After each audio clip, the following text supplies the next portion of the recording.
Role-playing games have produced some of the greatest franchises ever in gaming.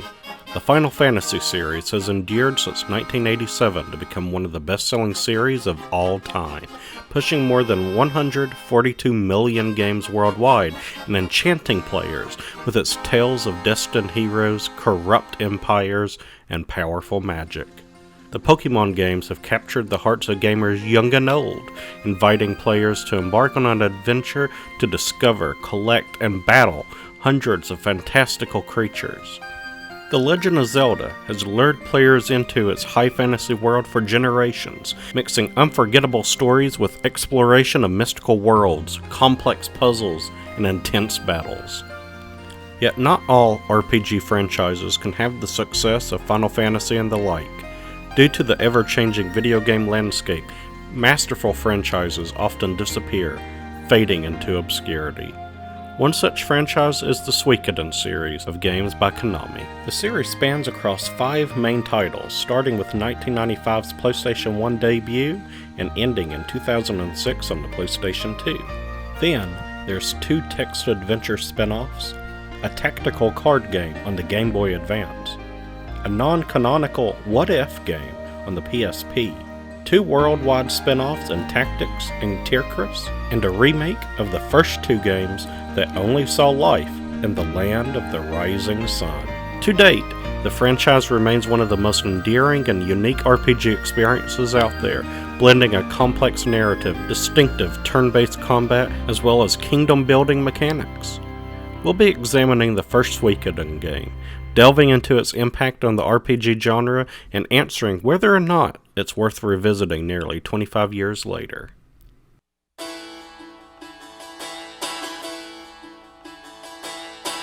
Suikoden is loosely based on the classical Chinese novel Sui Hu Xuan, often translated as The Outlaws of the Marsh, or The Water Margin. The story recounts how a group of 108 destined outlaws are able to assemble an army large enough to challenge the imperial government of the Song dynasty. The novel is considered one of the 4 great classical novels of Chinese literature and has inspired countless other media, most notably the manga Fist of the North Star and numerous film adaptations produced by Hong Kong cinema's Shaw Brothers Studio. Suikoden itself follows a very similar premise with its own unique take. The player assumes the role of Tyr, the son of the great general Teo McDowell. When his father goes off to war to combat the rebel army, Tyr enlists in the city guard, and soon becomes exposed to the corruption and brutality of the Empire. After standing up to this cruelty, Tyr is labeled as a traitor. It is by chance that Tyr is rescued by the Resistance, and over the course of his adventure, Tyr rises up the ranks of the very rebel army that his father has sworn to defeat. Suikoden's story is perhaps the game's strongest suit. It features tons of characters, espionage, war, romance and heartbreak, death and survival. It really unfolds like you're reading a piece of classical literature, which has helped the game withstand the change of time. Like Final Fantasy Tactics, is what any fan of a war-themed RPG could ask for. It's more than a story of simple good versus evil. The villains have motives, the heroes have flaws, and the people you recruit and battle all have lives and backstories. Let's take a look at the American box art. It very poorly demonstrates just what kind of adventure you as a player are about to embark on. While you can certainly see the Asian influence in the attire of the characters, especially this guy right here, the art style and other visuals are very much Western inspired. The game style, however, is very much Japanese with anime-like characters and artwork. This too is odd though, because for a Japanese RPG, Suikoden is much more like Lord of the Rings than, say, Sword Art Online. There are dragons, magic, dwarves and elves, kingdoms attempting to unite to face an ultimate evil, and much more.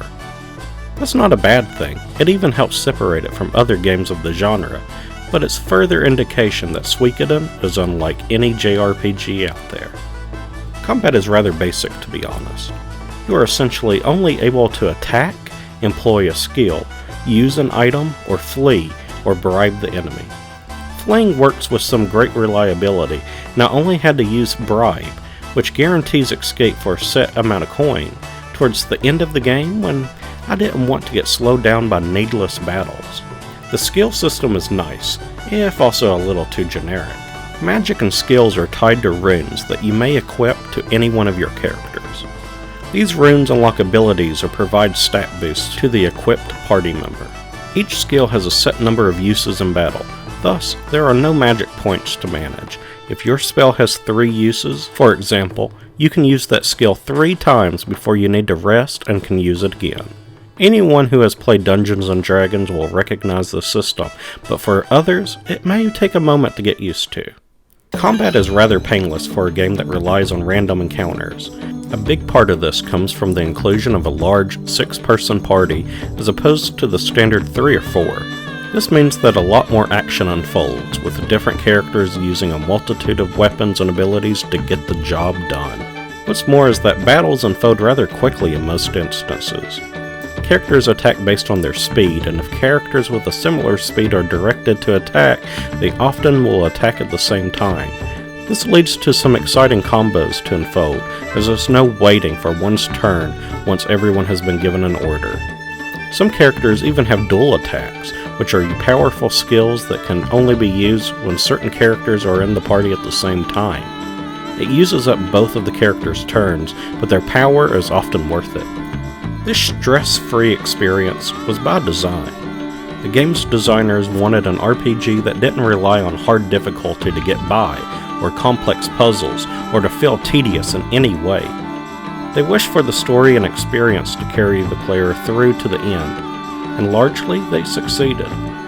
Save for only a few boss battles, Suikoden offers only a moderate challenge, and was pretty easy compared to some of its JRPG brethren. Low-level characters often level up exceptionally quickly, allowing the player to easily bring new comrades up to par with the team without focusing on grinding battles. Perhaps the best example of this painless experience comes from the low frequency of random battles when heading to a specific destination. The designers admitted that when the story calls for the player to visit a certain spot, traveling there on the world map doesn't trigger a lot of battles. This is so the player doesn't feel bogged down by the meaningless fights, and really lessens any kind of aggravation one may have with similar titles. One of the only disappointing areas in the game concerns item management. Suikoden acts very similarly to Nintendo's Earthbound, in that each character has their own inventory space. This means that you'll want to spread essential items like potions and status effect cures to the majority of your party members so that they can be put to proper use. What's more is that equipable items also take up space in a character's inventory. I understand what the designers were going for here. This is an old tabletop RPG mechanic, limiting characters to how much that they can carry in order to force upon the player a type of strategy to their playstyle. Yet Suikoden is far from that kind of adventure, and this item system is too limiting. With such a wide variety of characters to choose from, this means that you'll spend far too much time moving items that you should, and all of this could be solved with a more traditional item system. The hero tier is mainly a silent protagonist. I say mainly because as the player, you can choose how tier responds in some situations. This isn't Mass Effect, however. In each of these scenarios, there's the serious, noble answer, and the joke answer. The serious one will always forward the story along as normal and really makes Tyr come across as the everyman's hero like in most JRPGs. The joke option usually elicits some sort of wild response from your party and really makes Tyr stand out as a sarcastic guy who could care less with the events going on around him. The story almost always progresses the same way regardless of what you choose, so I suggest the more comical options, if only because it injects some much needed character into our hero. A main draw of the Suikoden franchise is the inclusion of the 108 Stars of Destiny. These characters, much like those in the novel Shuihu Xuan, were people destined to aid in the overthrow of the corrupt government. Some of these characters will become integral members of your battle team, while others aid in the resistance by providing useful services like being a blacksmith that can upgrade weaponry, a shopkeeper that can sell items, quest givers that can offer special missions, or even offer a game the player can wager on to gain more coin. Most of these are optional characters, but tracking them all down is part of what makes Suikoden so memorable and fun. The inspiration for such a large cast of characters comes from comics. Creator Yoshitaka Murayama admitted that titles like X-Men and the manga Dragon Ball feature a large supporting cast that has the personality and characteristics to become easy fan favorites. Murayama wanted to feature a party where different players would find the ones that they liked the best and choose them based not just on their skills, but their overall makeup. It's a really novel and exciting feature that I wish was included in more JRPGs. Sometimes recruiting these stars of destiny is as simple as speaking with them, while others require the player to complete a quest to enlist their aid. I would have preferred that more characters were unlocked through quests, as so many just simply need to be found and spoken to. Also, so many of those that become party members lack the personality, depth, and skill set to make for formidable characters in your crew. Their inclusion certainly makes for tons of replay value in this mid-90s RPG, and that's always welcome. But certainly for the first-time players, there's little reason to branch outside of characters that are essential to the story. Still, it's impressive that with such a large cast of characters, just how many make a meaningful connection to the player by the time the credits roll. Fortunately, these characters often get to shine in the large-scale military battles that occur at certain parts of the campaign. These skirmishes give the game a little more variety, and while they're essentially like playing a game of rock, paper, scissors, they help bring the realization that this is a major war to life. Armies can choose the charge, which can then be defeated by a magic attack, which in turn can be countered by a bow attack.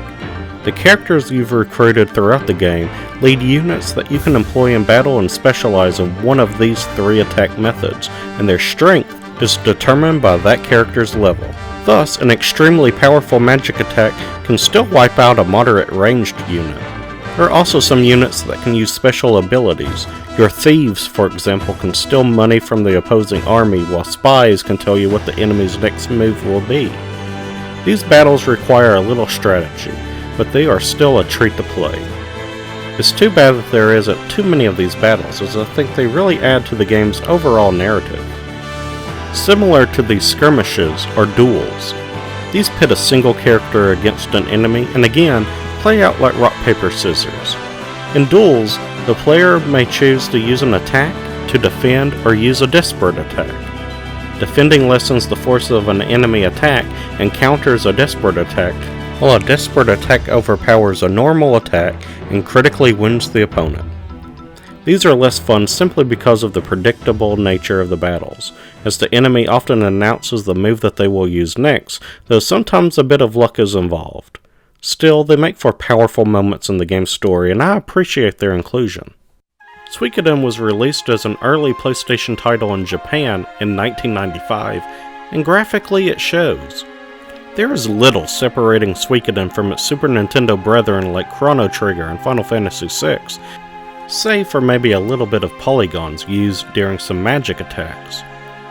There are also some very brief cutscenes that employ nice three-dimensional images, but otherwise the graphics are unimpressive, however artistically designed they are. The sound design, though, is another story. Konami has produced some of the best music in video game history. Just look at Castlevania, Metal Gear Solid, and Silent Hill for reference. And that theme continues here. The soundtrack, largely composed and arranged by Miki Higashino, is a truly beautiful and emotional piece of art. There are themes of epic heroism, tracks that pull at the heartstrings, and battle themes that get the blood boiling. I especially like the ending song, which includes vocals in Italian and really gives the ending a cinematic feeling of accomplishment. Higashino admitted that because the plot of Suikoden takes place across the globe, visiting a wide variety of towns, cultures, and peoples, and thus believed that the game should not be limited to a single style of music. Higashino purposefully incorporated numerous different instruments, genres, tempos, and styles to make Suikoden's soundtracks stand out. She succeeded. Suikoden remains a strong game even 20 years later. While the franchise evolved to tell even more complex stories, include more breathtaking graphics, and polish the combat system down to a T, this first entry is still worth your time. You'll be hard-pressed to find too many RPGs that tell such an intricate story with such a large cast of characters for the time period, making this a landmark title in the history of role-playing games. I'll explore Suikoden 2 in the near future and its sequels, but until then, check out Konami's start to a stellar RPG franchise and pray that the company will come to their senses and release more soon. And if you enjoyed this video and want to see more of my in-depth analysis of classic RPG titles, please let me know by liking this video, commenting down below, and subscribing to my page. Every little bit helps me generate even more content for you to enjoy. Again, thank you for watching, and until next time, take care.